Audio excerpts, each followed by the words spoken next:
একই দেখছি আমি, লক্ষিন্দর যেন পাঠশালা থেকে গৃহে ফিরে যাচ্ছে। লক্ষিন্দরকে যদি আমি বিয়ের কথা স্মরণ না করিয়ে দিই, তাহলে তো আমি বিশ্বমাতা বিশ্ব পূজিত হতে পারবো না। তাই এই মুহূর্তে আমি মনসার রূপ ধরে রেখে সাজলাম আমি সুন্দরী রমণী, নাম হবে আমার সোনা। সাজলাম আমি সুন্দরী রমণী, নাম হবে আমার সোনা। তাই এই মুহূর্তে আমি যাবো লক্ষিন্দরের সম্মুখে। শ্রাবণে এলো মেঘ ঘনালো,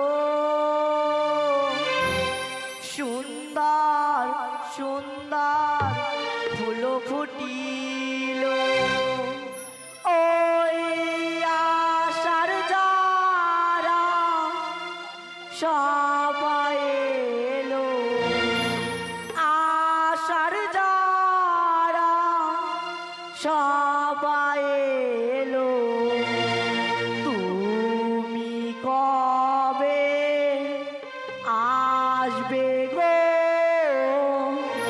তুমি কবে আসবে গো।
সেই দুর্লভ লক্ষিন্দর এই প্রথম আসতে ফিরে যাচ্ছে। না না না, অদূরে দেখা যায় একটা বড় বৃক্ষ। সে বড় বৃক্ষের তলায় আমি দেখবো সে লক্ষিন্দর কতক্ষণই আসে।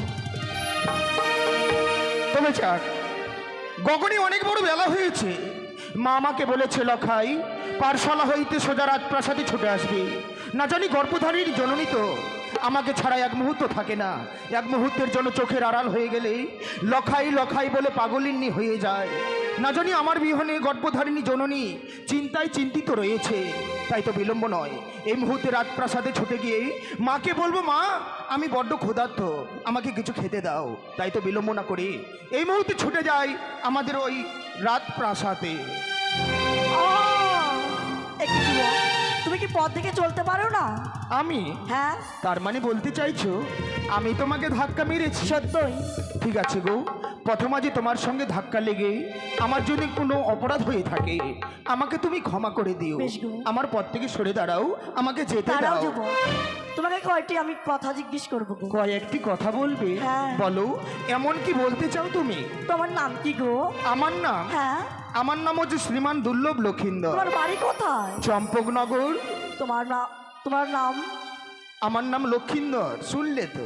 তোমার পিতার নাম? তুমি ঠিকই বলেছ। চম্পকনগরের যিনি শিরোমণি তাকে সবাই চেনে, চাঁদ সওদাগর হচ্ছে আমার পিতা। ও, বলছি কি যুবক, বলো। তুমি কি বিয়ে করেছো? কি বললে? বিয়ে করেছো? হ্যাঁ? হ্যাঁ? আচ্ছা বলো তো, বিয়ে কি কোনো গাছের ফল, বিয়ে কি কোনো নদীর জল, বিয়ে কি কোনো খেলনার পুতুল তাকে নিয়ে খেলাধুলো করা যায়? এত বড় ছেলে তাও বিয়ে কি জিনিস তা জানো না? তুমি ঠিকই বলেছ। ছোট থেকে পিতামাতা কোলে পিঠে করে আমাকে মানুষ করেছে। পিতামাতার মুখে আমি কোনোদিন বিয়ের কথা শুনিনি, এই তোমার মুখে প্রথম শুনলাম। ও, তুমি যদি বিয়ে করো, হ্যাঁ, আমার চেয়েও সুন্দরী কন্যা লাভ করতে পারবে। আমি যদি বিয়ে করি, হ্যাঁ, তোমার চেয়েও সুন্দরী কন্যা লাভ করতে পারবে। সত্যি ভেবেছিলাম প্রথম আজই তোমার সঙ্গে দেখা হবার পর কয়েকটি কথা বলে আমি রাজপ্রাসাদে ফিরে যাব। এতক্ষণে বুঝতে পেলাম তোমার মাথাটা না নিশ্চয়ই খারাপ রয়েছে। তুমি পথ থেকে সরে দাঁড়াও তো, আমাকে তুমি যেতে দাও। একই দেখছি আমি, সেই লক্ষ্মীদের আগে কাম ভাব নেই। এই মুহূর্তে লক্ষ্মীদের আগে আমি কাম নিক্ষেপ করলাম। একে তবে কি আমি কিছু ভুল করছি? ভুল তো আমি করছি। একটি সুন্দরী মেয়ে এসে প্রথম আজ আমার সঙ্গে কতগুলো কথা বললো, তার কথা না রেখে আমি চলে যাচ্ছি। না না না, তার মুখখানা আমার দুই চোখে ভেসে ওঠে। তার সঙ্গে কথা বলার জন্য আমার যেন বক্ষখানা আগুনের নেই দাউ দাউ করে চলে যায়। যাই যায়, ওই মেয়েটার সঙ্গে যেই করে হোক না কেন আমাকে কথা বলতে হবে। কিন্তু কি করে কথা বলবো? না, যেই করে হোক আমাকে কথা বলতেই হবে। এই যে শোনো, সত্যি অভিমান করেছি। না না, আর একটিবার গিয়ে দেখি। এই যে শোনো না, এত অভিমান, অভিমান করবেই তো। সে আমার সঙ্গে এতক্ষণ ধরে কথা বলেছে, তার কথা রাখেনি বলে আমার উপরে বড্ড অভিমান করে ফেলেছে।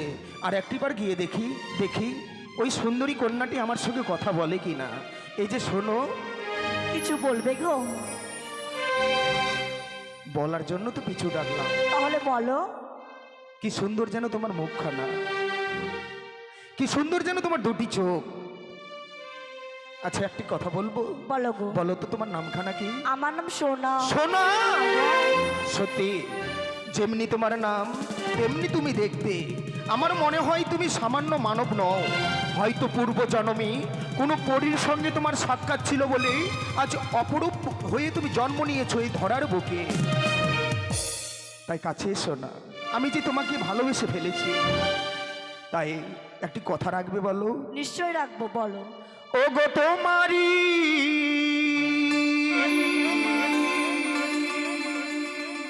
পরশে জীবন আমার গো ধন্য হলো। তুমি যে আমার চির আশার আলো, তুমি যে আমার চির আশার আলো। সোনা কাছে এসো এসো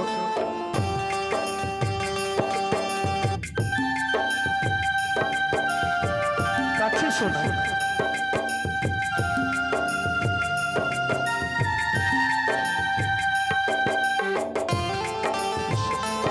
ধরা দাও।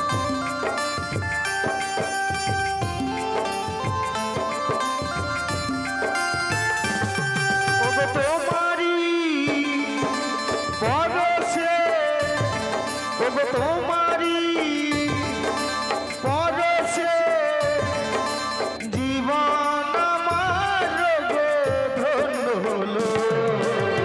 তুমি যে আমার চির আশার আলো, তুমি যে আমার চির আশার আলো। ওগো তোমারি পরশে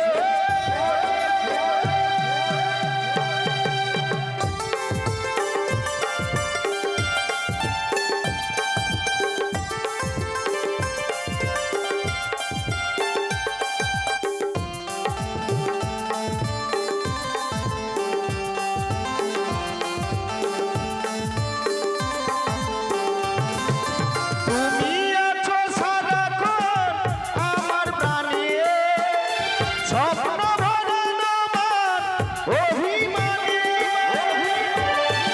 সোনা কাছে এসো। তুমি আছো সারাক্ষণ আমার প্রাণে, স্বপ্ন ভরা আমার অভিমানে। ওগো তোমারি মমতার সকল আশা যেন রাঙিয়ে দিলে। সোনা তুমি আমাকে ভালোবাসো বলো, সত্যি ভালোবাসো? তবে একটিবার আই লাভ ইউ বলো। তুমি যে আমার চির আশার আলো, তুমি যে আমার চির আশার আলো। ওগো তোমারি পরশে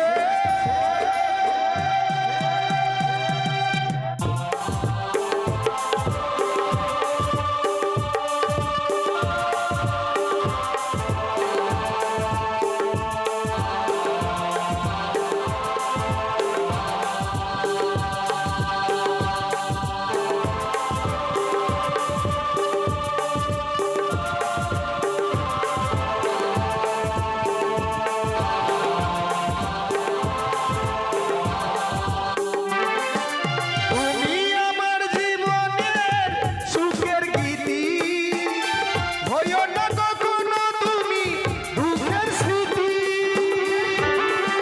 সোনা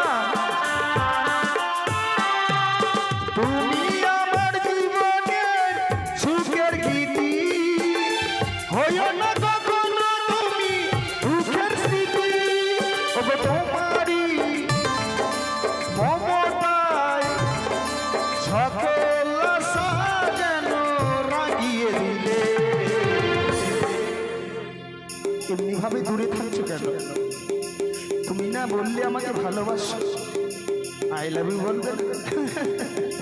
তুমি যে আমার চির আশার আলো, তুমি যে আমার চির আশার আলো।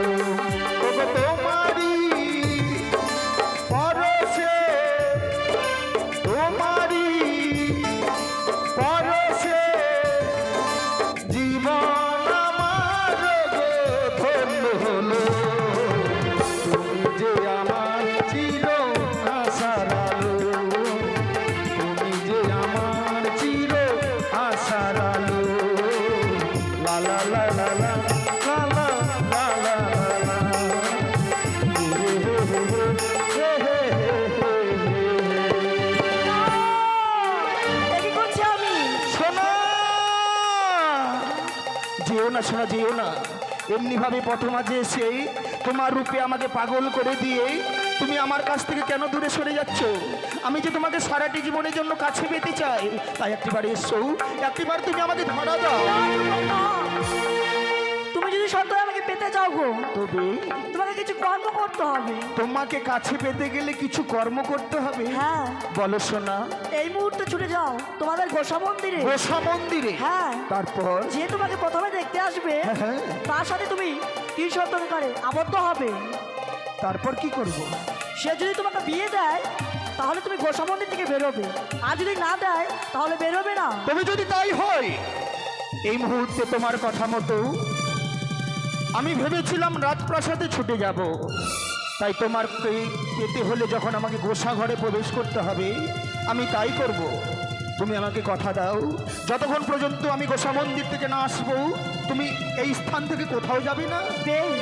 বেশ, এই মুহূর্তে তোমাকে কাছে পাওয়ার জন্য আমি প্রবেশ করলাম আমাদের সেই গোসা মন্দিরে। চল!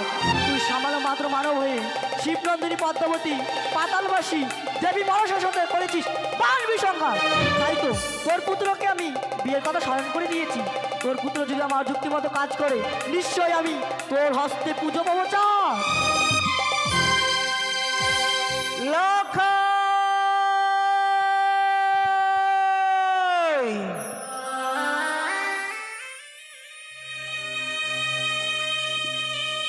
কি